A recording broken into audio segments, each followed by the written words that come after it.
Guys, ito yung mga bawal sa mga gustong ma-monetize sa Facebook Reels. Meron tayong tinatawag na prohibited formats. Yan yung mga type ng video na hindi pwede sa monetization. Ibig sabihin, hindi mo pagkakakitaan.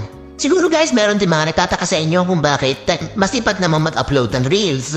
Madami din namang views, bakit hindi pa na monetize or bakit hindi pa na-i-invite sa ads on Reels? Baka kasi ganito yung mga videos na ina-upload mo. Number 1, bawal nga kasi ang static videos. Yan yung picture tapos gagawin mong reel. Bawal yun guys, bawal ang picture sa reels. Bawal din ang static image poll.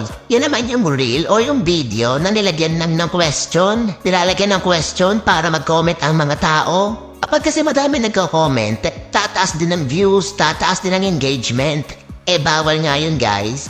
Paano yung madaming picture? Yung slideshow, pwede ba? Bawal din po ang slideshow. Basta walang picture mga mare, bawal din ang looping videos. Yan naman yung mga videos na maigsi.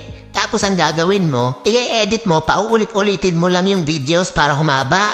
Hindi din pwede yon, paulit-ulit. Bawal din ang text montages mga mare. Yan naman yung videos na nakasteady lang tapos lalagyan mo lang ng text. Or mga sulat-sulat, ganun. Halimbawa yung naglalagay ng quotes, tapos ang magpapalit-palit lang is yung nakasulat. Tapos yung image, nakasteady lang, bawal yun guys. Bawal din ang embedded ads. Ibig sabihin, wag mong ilalagay sa video mo or sa content mo yung mga ads na pineplay ni Facebook. Alam niyo yung mga ads na lumalabas sa mga video sa Facebook? Yun, wag niyo na nakawin, gagalit yun. Diyan nga kasi kumikita si Facebook sa mga ads kaya bawal natin kunin yun. Pwede naman kayo mag-promote ng gusto nyong i-promote sa inyong content. Basta wag niyo lang kukunin yung ads ni Facebook para maging content nyo.